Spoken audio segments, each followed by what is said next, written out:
now we're going to have a look at how we change levels. You can see here I've got some basic movement commands.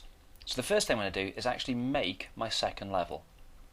All the levels live on the stage. That's really important. So every different level needs a different background. Every different background belongs on the stage. Let's go down to the stage and let's create a second background. It might be useful to name our background, so I can call this one, for example, level 1. Let's paint a new background, and let's make this one a little bit different. This is the second level. It doesn't really matter how it looks. Mine are just there for illustration, for example purposes. So there it is. Let's just rub out a few corners to make it look better. There we go. And when we're happy with that, let's click on OK. And instead of this one being called background 2, I'm going to call it level 2, so I know the difference between the two of them. Now you see I can switch between the two by clicking those two pictures, and I need to make sure that when I start the game, I actually start with level 1. So when I click the flag, let's make sure that I show level 1. In a bit we'll have a look at how to move on to level 2. And you can see there, if I'm on level 2 and I press start, boom, turns to level 1. Now, the next thing we need to do is have something in the middle of our maze, but first let's put Scratch in a good start position. Notice where Scratch is, we've got his X and Y position at the top, and I can say, when I click on the flag, I want him to go to that X and that Y position just there, which is where he is now. So under movement, I can say, when the green flag's pressed, go to the X and Y position. Check they're the same, yours may not be. And now you can see, when I press the flag, Scratch appears at the position I told him to because of what I've put in there. Last thing I need is something in the middle of the maze. And this appears to be some sort of dancing lady, and I think we're going to give her a name, make her a little bit smaller, and put her in the middle of the maze where we want. Now I said to give her a name. In the same way that we gave our backgrounds a name, we can give our sprites a name. So we can call her, for example, Sarah. There we go. And that just makes it easier to refer to her rather than sprite 1, sprite 2, sprite 3.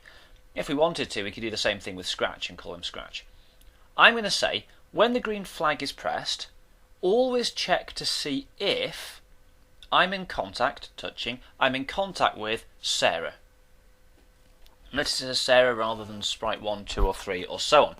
Then what you can do is get things to happen when you come into contact. So, now I've given Scratch the name Scratch. Let's say, when I come into contact with Sarah, I'm actually going to hold up a sign, and that sign is going to be looked at by every single sprite. So we're going to go to the control menu, and we're going to choose from the control menu a command called broadcast. And broadcast is like holding up a sign and all the sprites watch for it. So I'm going to call it go to level 2. There we go.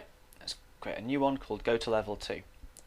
So at the point that Scratch comes into contact with Sarah, Scratch holds up a sign saying broadcast level 2. Let's get Sarah to disappear as soon as Scratch touches her. So Scratch touches her, up goes the sign saying go to level 2, Sarah sees the sign and hides herself. By the way, if she's starting hidden, we might want to put in a command so at the beginning of the game, when we press the flag, she's actually displayed. There we go. And on my background, let's put in another condition to move us to the second level. So when I see the sign saying go to level 2, I change my background to level 2. Lastly, let's go to Scratch.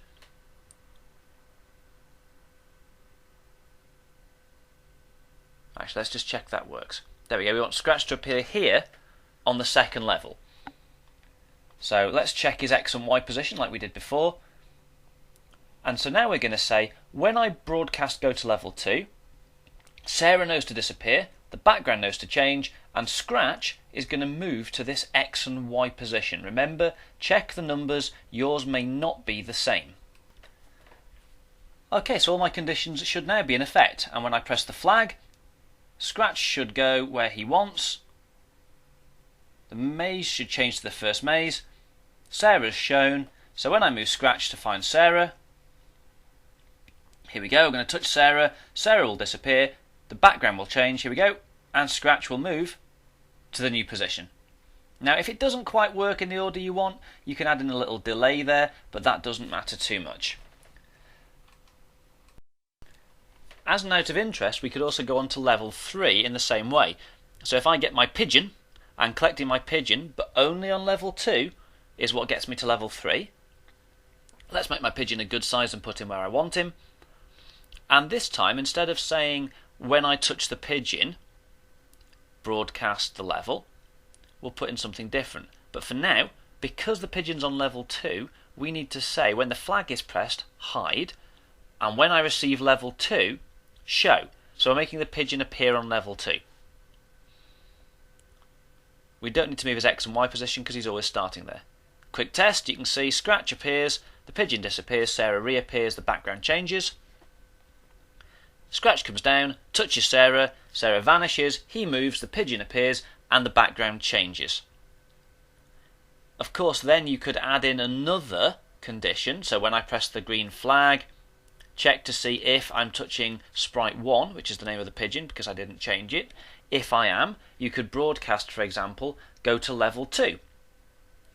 Just take a moment to look at the controls I've got here.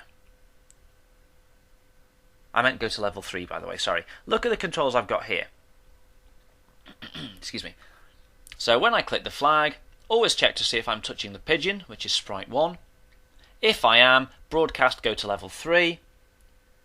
When the pigeon receives level 3, it needs to hide, the background needs to change to level 3, and so on and so on. Scratch goes to a new position and set and so on. Just take a moment to look